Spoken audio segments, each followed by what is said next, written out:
Welcome everyone to our VWEC Metaverse Expert Series.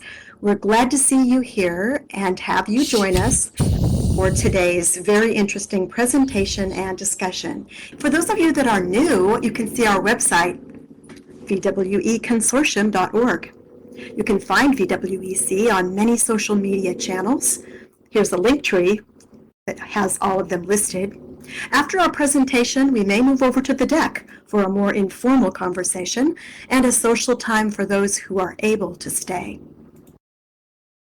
We're pleased to offer our expert series presentations in both text and chat.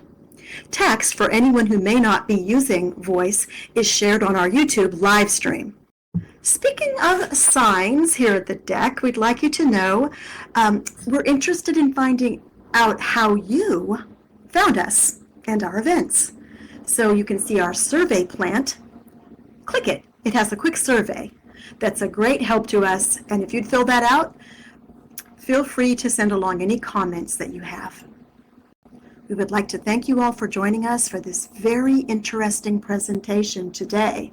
I'm happy to introduce our Metaverse expert speakers to you as we have a panel that includes Lynne Berrett, Niela Miller, Marianne Clark, Kaylee West, and Janet Hill. These panelists will demonstrate a variety of ways to make learning engaging through experiential learning. So we're going to begin our expert series panel today with Lynne Berrett. Lynne, let me introduce you with a quick bio before you turn your mic on. Lynne, avatar Lissena Wisdomseeker, is the executive director of the nonprofit Ageless Mind Project and its virtual arm, Whole Brain Health in Second Life. She has been active professionally in higher education and lifelong learning since 1962 as a teacher, psychotherapist, and coach. So take it away, Lynne. Thank you, Val. For those of you who don't know us, Whole Brain Health is a collective, and it's made up of over 30 volunteers who offer hosted programs and create self-guided learning spaces on our home, which is Inspiration Island and Bay. We're located on the Rockcliffe University estate as an educational nonprofit. People can walk or ride horses or boat into and around Rockcliffe and our islands, and this has expanded what we both can offer learners. It's a playful experience that we hope provokes curiosity and exploration in visitors. We think of WBH as a center for lifelong learning in Second Life. We're certainly not the only one. Becoming part of the Eduverse here, along with so many other educational and nonprofit organizations, has added a lot of richness to what we can do. What do we do, and how is it educational? I'm hoping to answer that question. First of all, what WBH was in the beginning and what it is now has evolved over 12 years. I came into Second Life when I was already in my 70s. I was not a gamer. I just saw it demonstrated at a positive aging conference, and I was curious about its potential. It took me about a year to figure out how to bring a brain health education program like the ones we were doing outside of Second Life, at in-person conferences and that kind of place. So I couldn't have done this without the assistance of veteran Second Lifers who supported my idea, which was to show older people how they could become proactive and improve their own brain health if they used what was, at the time, exciting new research about simple lifestyle changes people could make to reduce the likelihood of dementia. Nowadays, we're inundated with information about the role that exercise, diet, sleep, optimism, social connections, cognitive challenge, a sense of purpose, etc., can play in promoting healthy longevity. But back in 2013, the word neuroplasticity, even that word, was relatively unfamiliar. Converting live workshops into something that would make sense in Second Life was a puzzle. But the people who jumped on the bandwagon with me helped me figure out how The immersive, interactive, experiential possibilities we could draw on in Second Life could be used to create something that might work. When the me became a we, WBH really started to grow from that initial idea into an exciting, evergreen project. What does experiential learning look like at WBH? Well, one description of experiential learning is learning by doing. In SL, that can mean interacting with objects or people. Think of note cards that explain where you are and what you can do there. Think of discussions and workshops where you actively participate, perhaps learning how to make particles or reflecting on your relationships. Think of dance balls in spaces where you can dance and text chat with the DJ to learn more about the music you're listening to. These are the kinds of events we tend to schedule, and we pay attention to providing a safe, friendly atmosphere for guests. In these hosted settings, people become invested in learning about and from each other. Healthy social interactions like these reduce loneliness, which we know can be a destroyer of brain health. At WBH, we consciously provide activities that promote well-being just by being there. Often, you don't even know you're learning. Some of the unexpected benefits are that we attract an intergenerational audience, not just older folks. Another is that many of our volunteer hosts and creators who are older folks feel seen and appreciated for their efforts, which motivates them to keep growing their own abilities and to improve their programs. This is a very self-directed form of learning for them. It's a truism that being able to be helpful to others is an important source of happiness and well-being for many folks. And being part of a larger whole with a mission gives many of them a sense of belonging and purpose. This is what they tell me. Most of our WBH hosts have built the venues where they host their programs. The Sims may look hodgepodge as a result, but I think that giving people the ability to express themselves visually adds to the quality of the experiences they offer others and the benefits they themselves gain. So there is method in our madness. That's the interpersonal emotional core of WBH's learning approach, with its focus on the well-being of our own volunteers. And we always have room for more volunteers, by the way. Of course, we want to offer the opportunities like this to our visitors. And this is where using the capabilities of SL plus our imaginations has become especially exciting. This is where our self-guided spaces offer a different kind of experiential learning. For example, do you want to understand what happens in your brain when you see something beautiful or scary? You can fly inside Brodmann's brain and you can ask its creator questions. He'll answer you. Are you curious about SL poetry and art? You can wander through our music and art park with its interactive musical objects and sculptures and poems. You can share your own multimedia ideas with us too and become part of the park. Are you curious about yourself? Spend time in the Character Strengths Park discovering your strengths and take a picture of yourself proudly wearing them as stars. I always love seeing those pictures. In our never-ending quest to engage people in active participation with our many self-guided areas, we've recently begun to add audios to augment their visual attractiveness. Our first attempt was in the Character Strengths Park, which is really the center of everything we're teaching at WBH. Understanding your strengths can help you make choices that increase your well-being everywhere in your life. We asked members of the collective to give voices to the trees and the strengths, to add a human touch, the feeling that real people are guiding you through the experiences. This is of a kiosk at our Welcome Center, where you can get the headphones HUD you can use anywhere on the islands. Where you see those rainbow headphones, we're placing them in locations where there's something to hear.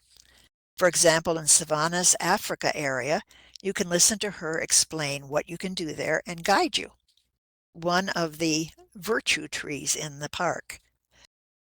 The Character Strength Spark is based on a well-validated strengths survey and a manual that is used in positive psychology. As you approach the tree, it starts talking to you. When you click on one of the strengths, you get a menu and can choose hearing and audio. The same text will appear in a private IM for you if you can't hear. I stole the idea, I have to admit, of talking trees from Janiyah Moraine's Uncle D quest. I loved the way it creates a sense of human presence, even when no one is around. This is the direction we're moving in, to create more interactive and sense of human presence that adds to, doesn't replace human contact. We often hold introductory programs in these spaces, and we encourage attendees to come back on their own for more in-depth exploration that they can then use when we meet again. We're also thinking now about ways to deepen involvement by creating mini courses that connect all the different activities we offer. Back in 2016, I took a hands-on teaching an SL course with Letty Luckstone, and I learned firsthand how powerful experiential processes can be. Learners interacted with several of our self-guided areas. They shared their journal reflections on their experiences with me, and then they connected their learning to their lives beyond SL. There were several aha moments that came from this process. Their discoveries gave them a different perspective that did in fact create change in them. This was very encouraging for me, and I've used that in a way as a sort of exemplar for what I'm trying to help people do. Since the Healthful Aging Conference WBH organized in Second Life in May 2023, we've been actively building a bridge back to the outside world from here. We feature our programs and calendar in SL on our Ageless Mind Project website, and we write posts about lifelong learning here and the people involved in it. I do believe SL offers advantages to many people who don't yet know about us. One final thought. Have you really considered the many ways SL contributes to your brain health without you realizing it? Lifelong learning is impossible to escape here. Start thinking about SL's dreaded learning curve in a new way. It's an experiential activity that requires your brain to apply itself repeatedly to often confusing challenges. You may complain, but brains flourish when they're repeatedly challenged. And SL always offers new challenges. This has been a somewhat difficult assignment for me because I'm not sure if I've adequately described the many ways we use the experiential, immersive, interactive approach for what I think of as a subversive form of education. Stay tuned, because with experiential education, there's always something more we can explore.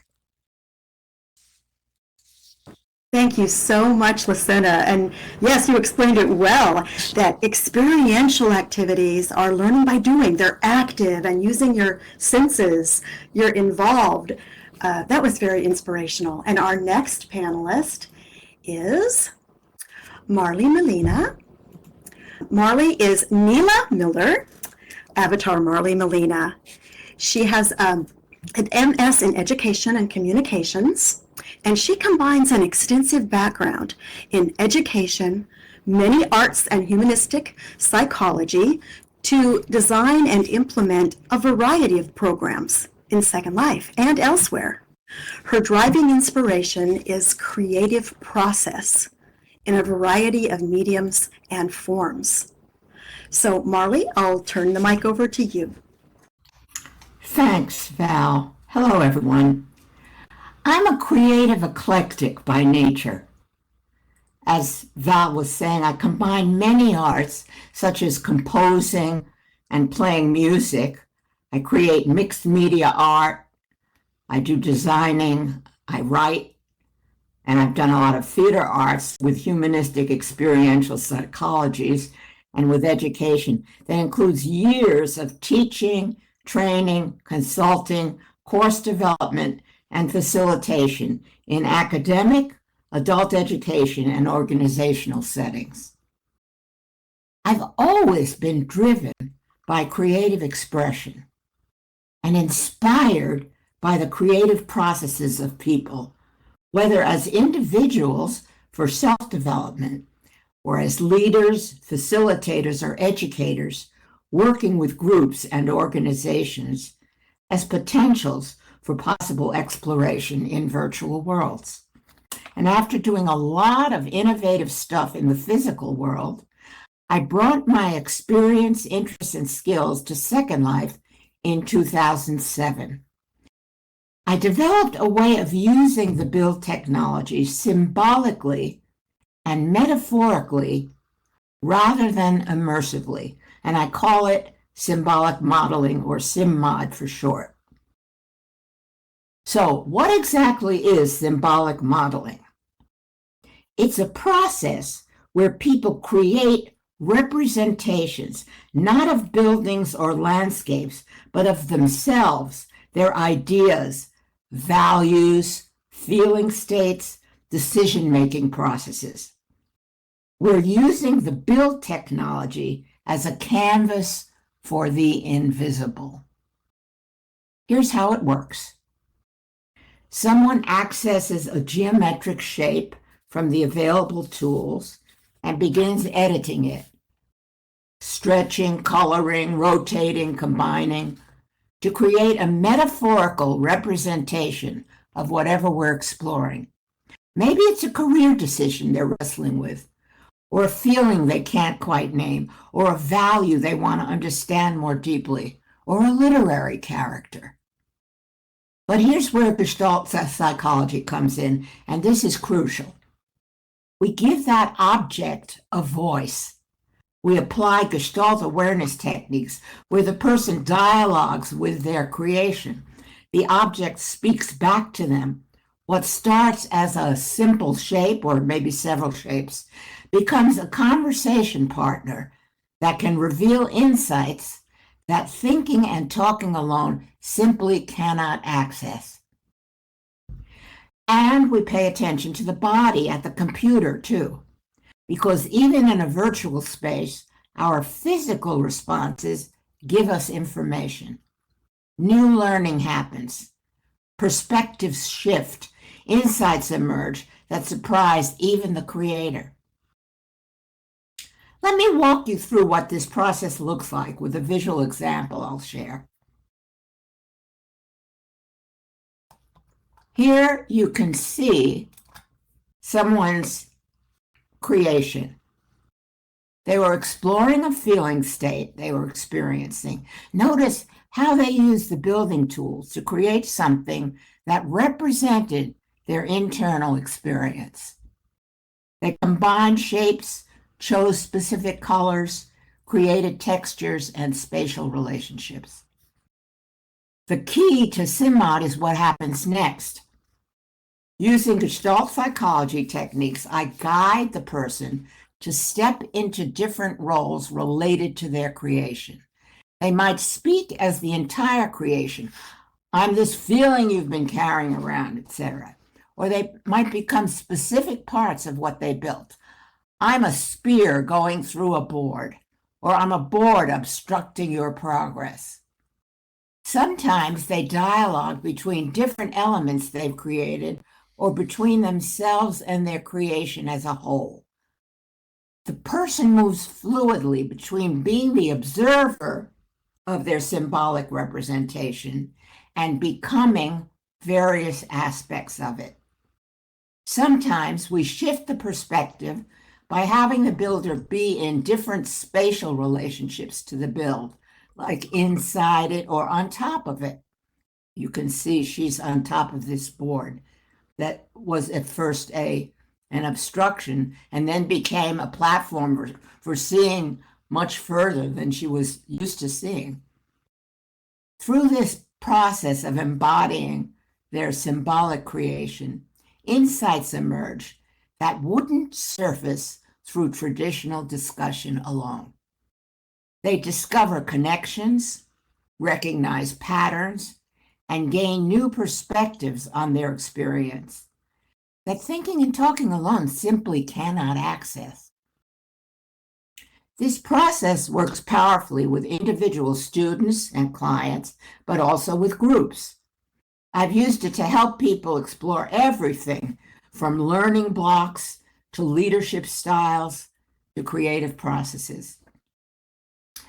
The technology also allows multiple people to build together, creating shared metaphors that groups can work with collectively.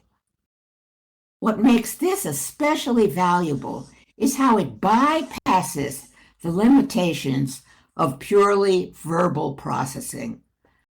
Some of our students or clients or friends are visual learners. Some are kinesthetic. Some process better through metaphor than through direct discussion. SimMod engages all these learning styles simultaneously.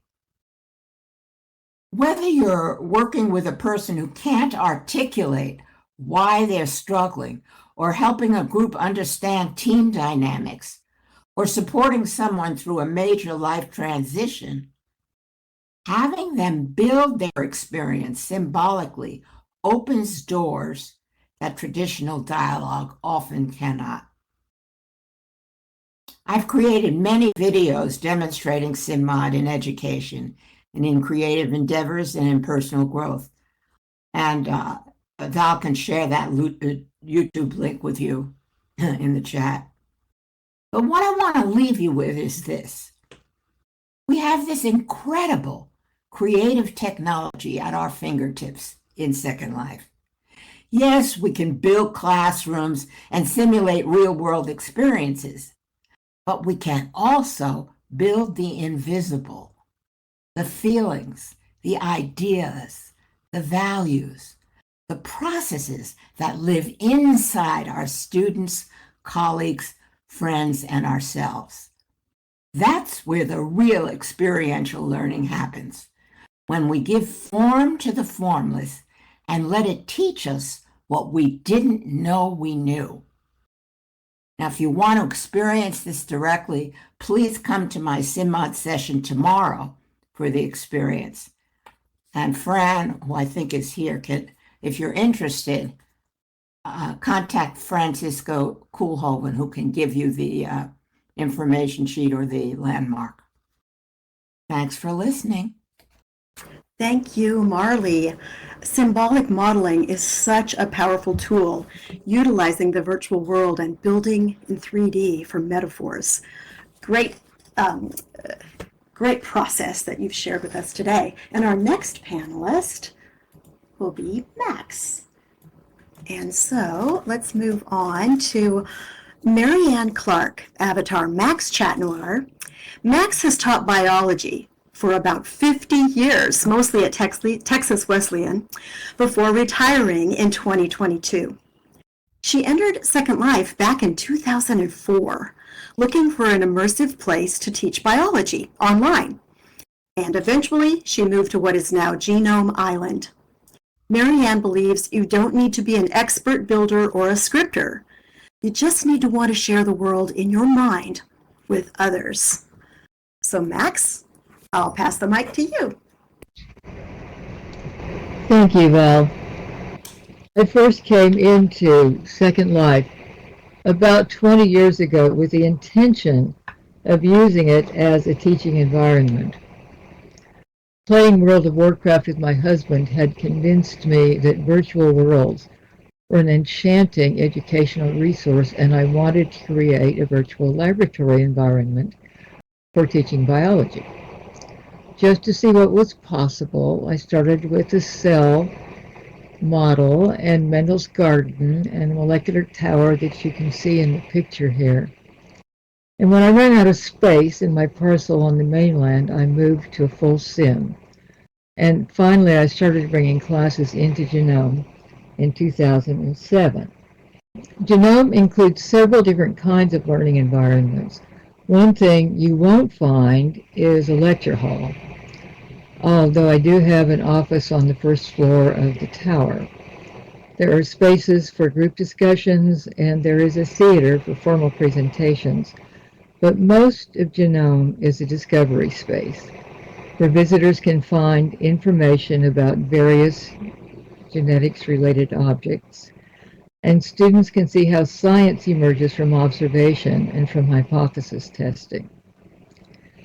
Each of the discovery spaces is self-contained and includes information on how to run the activities there. There are some teleport links to connect related activities, but you can order the activities however makes sense to you. This is one of the meeting spaces that are available on Genome Island, and this is actually the largest of those spaces. This is the conference room in Mendel's Abbey. I always did my orientation sessions here with small groups of students, and this is the only meeting that I have with the class. The rest of it was all relatively asynchronous, working at the student's own pace. This is one of the informational sites with models of human chromosomes. Each chromosome gives information about its size and its structure, and gives information about one of its genes. This is another informational space, and I actually put this one up relatively recently when COVID made an appearance to explain how the coronavirus was different from the influenza virus. This was more for general public information than for a particular class, although it does fit into the general area of different genome structures. This is a cell model, and you can see the avatar standing inside it just to the right of the nucleus for scale. You can walk around inside the cell, and each of the organelles has information about what its job in the cell is. In the next slide is an interactive space. This is one of the Mendelian gardens, which represent the observations that led Mendel to propose his rules of inheritance, which is a really brilliant example of how math can be used to infer structure. Clicking on the garden produces a new set of progeny from parents that differ in both height and color. So there are 4 different traits represented in the parents, and all possible combinations of those traits from those parents appear in the garden with a different set each time you click on it. So every student that comes here gets a different data set, or different bunch of data sets to work with. This is another interactive activity in the tower, and this one is about human blood types. Each poster represents a mom that has a different blood type, and clicking on one of these posters produces a set of slides, and then you click on the slides to generate their blood types. And then from the blood types of the progeny and the blood type of the mom, you work out what is the possible blood type of the father. In some cases, there may be only one possible parental blood type. In others, there may be more than one. Depends on the progeny set that you got. So each mom can produce several different sets of progeny. This is also an interactive activity, and this is population genetics.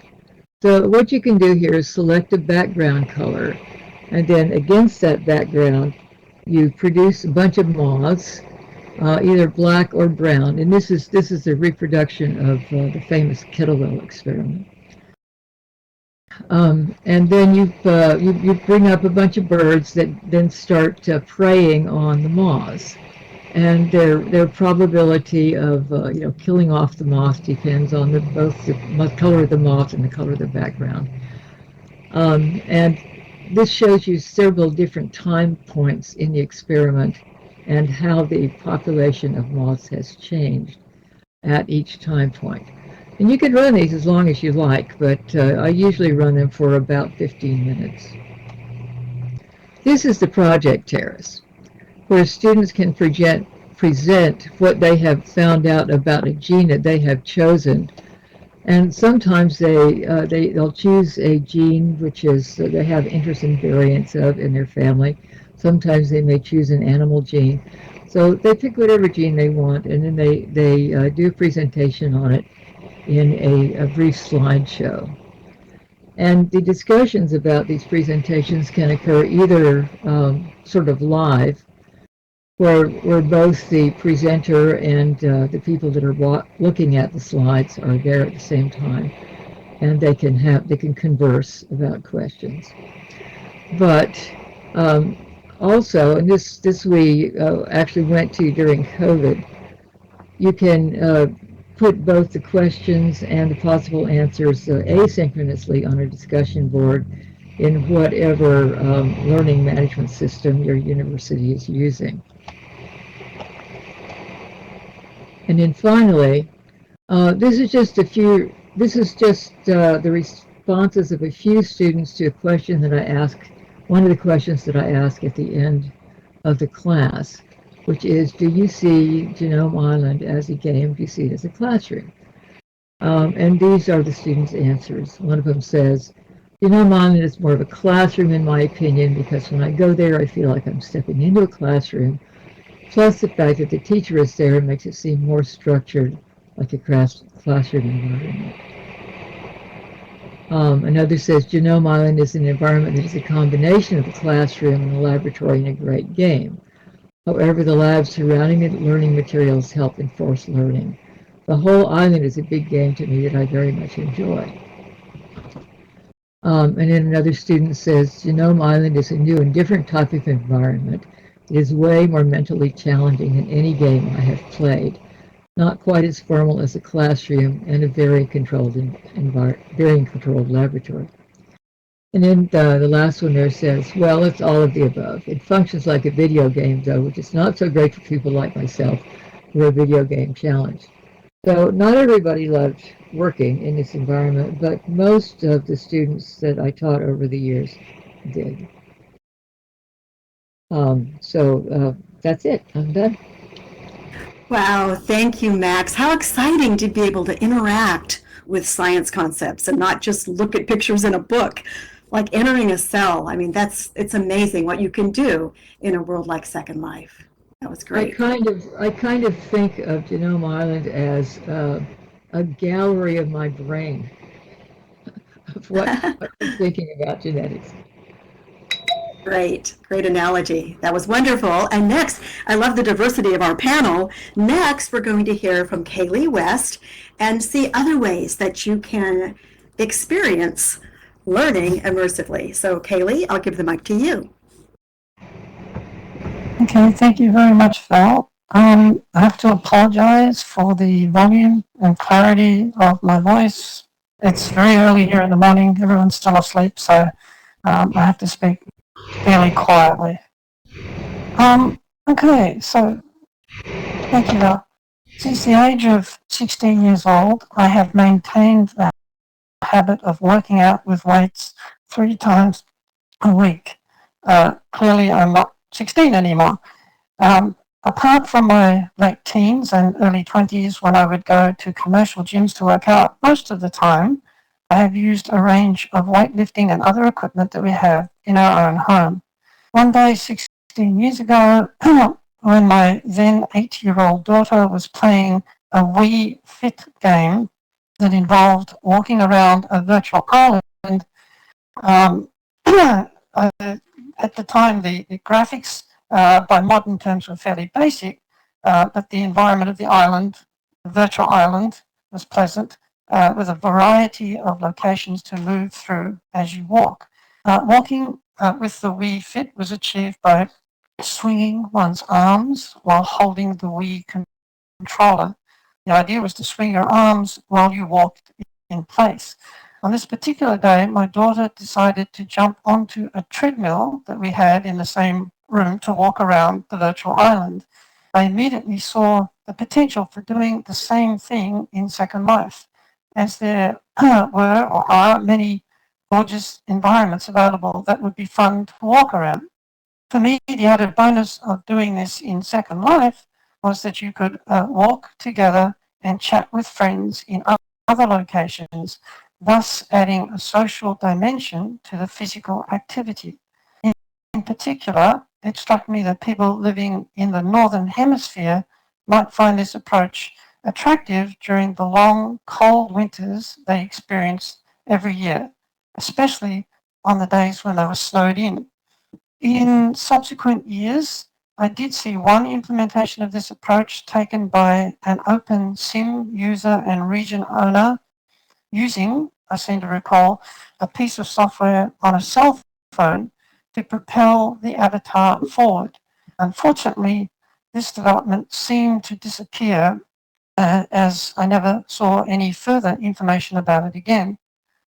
Fast forward to 2020, COVID epidemic, when for long periods over the next 2 years, many of us suffered long lockdowns where we could not go outside our own homes or could only do outdoor activities within a very limited range of our homes while maintaining safe distances from other people.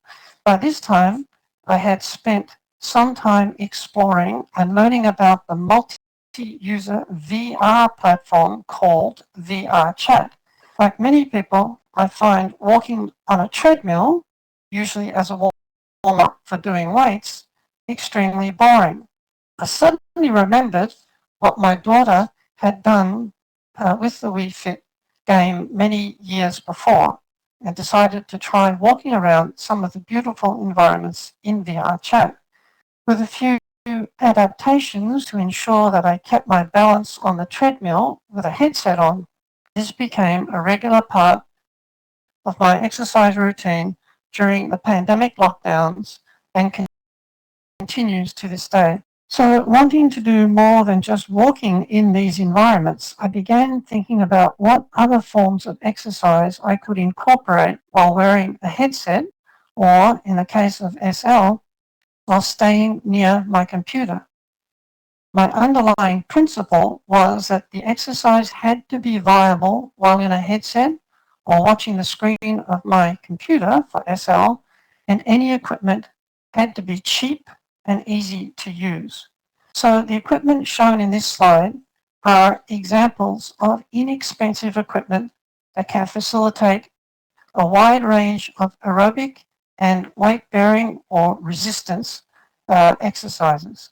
A home stepping machine can be purchased for anywhere from US $50 and upwards.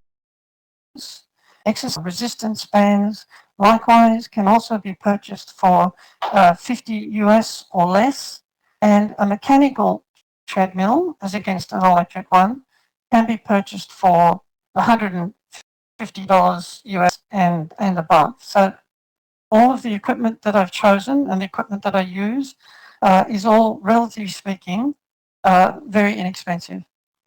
So after walking around and swimming in, I'll explain swimming in a moment, the virtual environments created by other people in VR Chat, and never being completely satisfied with different aspects of the experience, I decided to create my own virtual tropical island dedicated to exercise. As you can see from the slide, I called it Kaylee's Fitness Paradise. The picture and the name on there was created by ChatGPT. The island can accommodate up to 20 users at the one time, and it takes approximately 20 minutes of continuous walking to do one circuit of the island if you follow the waterline. You can also walk along tracks in the interior of the island to add some variety. A feature of VR Chat and my island is that there is swimmable water.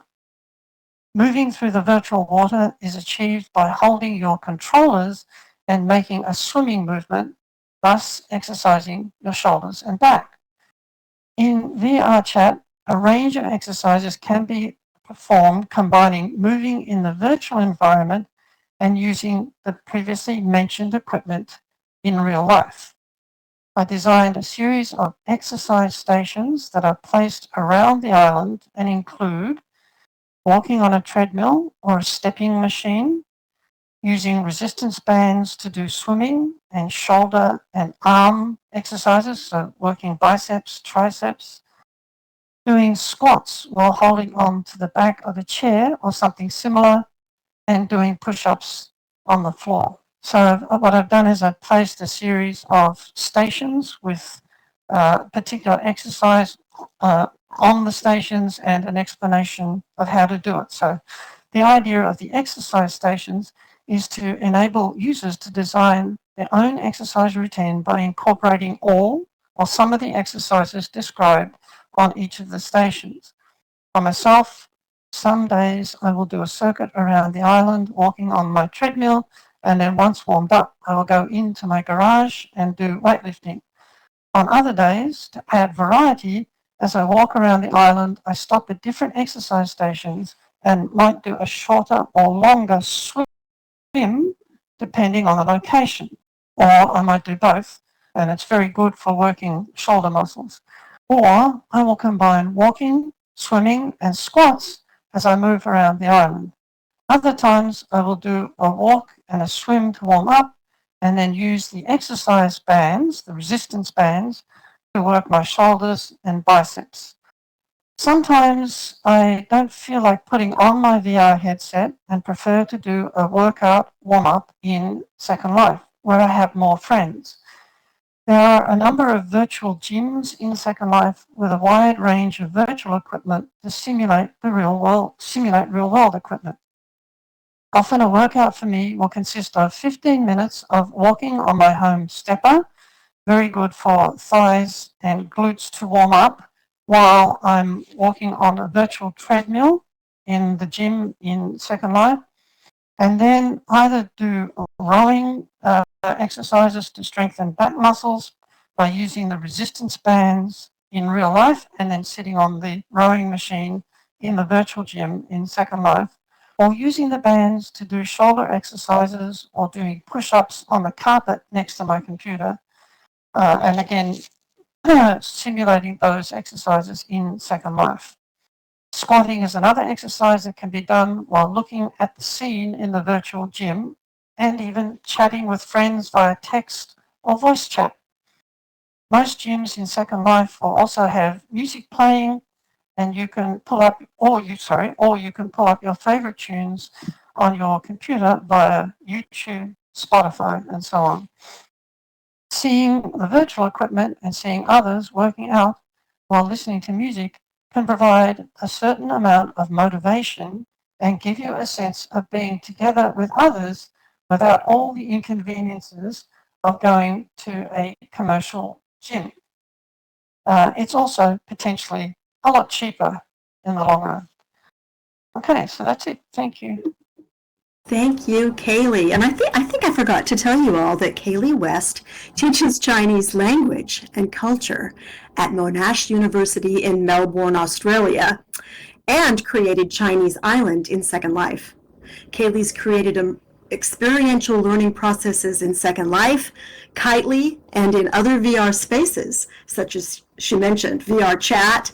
What a fun way to combine the physical and the virtual and promote good health. That was great. And our next panelist will be Madeline McMinnar. So let me tell you a little bit about Janet Hill, avatar Madeline McMinnar. She is Assistant Director of Creative Studios in INSPIRE, that's the Institute for Scholarship, Pedagogy, Innovation, and Research Excellence at the University of Texas at El Paso. She leads a creative collaborative team that partners with faculty to support innovative teaching across campus through media production, instructional design, and immersive environments in Second Life. With more than 15 years of experience in instructional technology, Janet is passionate about building spaces where learning feels exciting, personal, and deeply engaging. So I'll give you the mic, Madeline. Hello, good afternoon. I'm Janet Hill, and I serve as the Assistant Director for Creative Projects at INSPIRE. And INSPIRE is a place where faculty come for support in improving teaching and learning at our university. And whether that's through creative technology, curriculum design, or immersive experiences. My team in particular focuses on helping instructors bring ideas to life. And for the last 15 years, that's included work in virtual worlds. As I was thinking about how our virtual world projects over the years connect, one theme that kept rising to the surface was identity. Every time we invite our students into a virtual space, we are inviting them to explore who they are, culturally and professionally and intellectually. And whether they're stepping into the role of a safety inspector, a storyteller, or a builder of cultural spaces, they're being asked to see themselves differently. And I think that's really powerful, especially here especially at UTEP, where I work. University of Texas at El Paso.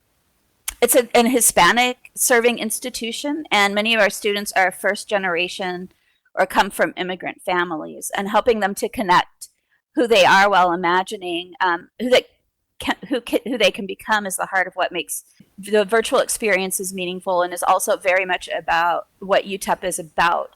And as you can see there, that's our university, and those beautiful mountains in the distance is actually in Mexico. And we're very much a multicultural, multinational community. So a lot of what we do in virtual worlds reflects that at UTEP. So before we go any further, I wanted to start with you. And all of us obviously created avatars. And when you did, you made choices about how to represent yourself. So if your avatar reflected your cultural background or your profession, what would it wear or carry? I see some of you have represented yourself that way already. Yep, exactly. Anybody else have something they want to contribute? On a computer, a hammer. Yeah, as a builder in Second Life, that's great. I like that. Yeah. Yeah. Those are all great examples. So the practice of representing who we are is also where many of our student projects begin. In one course, Mexican American folklore, with Dr. Meredith Abarca, she gave students an extra credit challenge. And that was to create an avatar that reflects your cultural identity. Yeah, that's another good one. A tablet it definitely represents a tech educator. I like that. So one student who rose to this challenge, she interviewed her grandmother who had immigrated from coastal Mexico. And she learned about her family's history, her traditions, and her values. And then she used that knowledge to build a custom avatar outfit. So adding roses to represent her grandmother's love of gardening and her nurturing role in the family. And it was really amazing because she'd never built anything before in Second Life. And this, I wish I could find the screenshot of this avatar, because it was really well done and very thoughtful. And she ended up winning the Day of the Dead costume contest hosted by the Smithsonian Latino Museum, who was in Second Life at the time. So that wasn't just a costume, it was a learning journey. She had experienced culture through creation, reflected deeply on her heritage, connected it to course themes in folklore and symbolism, and then built something to share with the world. That is the power of experiential learning.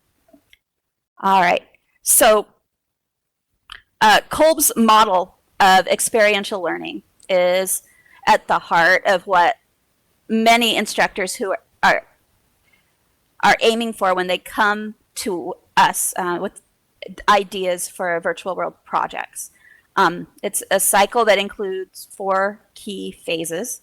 First, the students have a concrete experience, so something hands-on like building an avatar or navigating a simulation like we've seen here. And then they move on to reflexive observation, thinking critically about what that experience meant. And then from there, they begin abstract conceptualization, connecting it to what they've learned in class or to a broader cultural or theoretical ideas.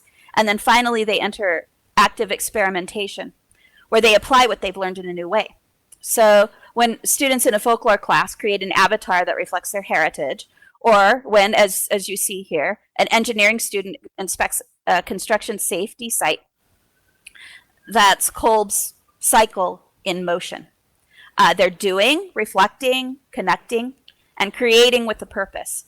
And when there's a real audience involved, whether it's peers, future students, or the public, it makes learning more authentic and lasting. And you're going to see we try to do a lot of that. Identity in virtual worlds can be explored in so many ways. And next slide, please. And sometimes it's not cultural identity, which this is an example, another example of cultural identity. This is an altar that that Mexican folklore class created together for the Day of the Dead. And you can find this in UTEP Minors 1, I believe, in Second Life, here in Second Life. You're welcome to go visit. But sometimes it's not just cultural identity, but it's also professional identity that takes center stage. And one example is our work with Dr. Luis Arias in criminal justice. We presented about this before here, and what we did with him was create a series of machinima, which were in-world crime scene videos. And then the students in the classroom watch the video, and then they step into the role of an attorney. They watch the videos, they analyze the evidence, and then they discuss their findings as if they were preparing a case. And so that's not just about watching, it's about interpreting, deciding, and discussing with their peers. And another project that was developed with Dr. Marshall, another project that we developed, which was with Dr. Marshall, is a construction safety simulation, which you saw the slide earlier of that. And in that one, the students enter a dangerous virtual work site as an OSHA inspectors. And they look for violations and reflect on what they found, and then submit recommendations based on the safety codes that they've studied. So in both of those cases, the students aren't just memorizing content, they're actually living it. And then they reflect and apply and share what they've learned in a meaningful way. And by the way, both instructors have reported a noticeable increase in student understanding and engagement in these particular instances. So on to the next slide. So our newest project is a collaboration with a team of instructors in Chicano studies. It's led by Dr. Irma Montalongo. And her goal was to help students understand where they came from and how that connects to where they are now. So in a sense, this project kind of brings learning full circle, and what we've been talking about full circle. We're building a full simulation. It's called Aslan, and it starts with the discovery of Mexico as seen through the eyes of an explorer. And then the students move from the ancient Mayan and Aztec civilizations into the colonial era, and then into modern day El Paso, where they will explore the Chicano movement, culture, and the education system. And what's really cool about this project is that the students aren't just studying about these histories, they're actually going to help build them. The class will start in the fall. But in the meantime, I have a graduate research assistant who is helping me with this project. His name is David, and this is David right here. And you can see he's building the top of a pyramid. And this is an experiential learning this is an experience for him as well. So he's helping to design, model, and bring this world to life. And he's learning research skills, cultural history, design thinking, as well as technical skills. When I tasked him with building the pyramid, he really brought his rich understanding of research to the project. He started thinking about what would this pyramid look like when the Spanish arrived. Usually what we see is how it looks now. So he thought about the textures and the colors and those sorts of things as he was building this. And he also researched what the interior might have held, and that shaped the entire structure. So in doing so, he became a cultural storyteller. And another really interesting thing about this project is that the class tied to this build, which is a special studies class, they usually just cap it at 10 students because they usually can't get any more than 10 students. They're usually lucky to get 10 students to participate, to sign up for this class. Well, they had to increase the cap to 24 because so many people were interested in helping with this course that they included other students. And these students are going to research, interpret, and design content for specific areas in the world. And then that work will be used in intro level Chicano studies classes in the future semesters. So this is experiential learning in its best, rooted in identity, collaboration, research, and purpose. So before I wrap up, I want to leave you with a final question, and that is, what gives learning experience purpose? What makes it feel real and memorable and worth doing? For the students at UTEP, their purpose often comes from knowing that their work matters and that it's seen and used and passed on to others. And that purpose often comes from knowing that their learning has meaning beyond the classroom. It's something that they can apply to themselves, whether it's through culture or through professional roles. And the experience stays with them because it's connected to who they are and who they want to become. And that's what I think virtual worlds offer us. And it's a chance to step into something new and then reflect more deeply on what we already have inside of us. And thank you.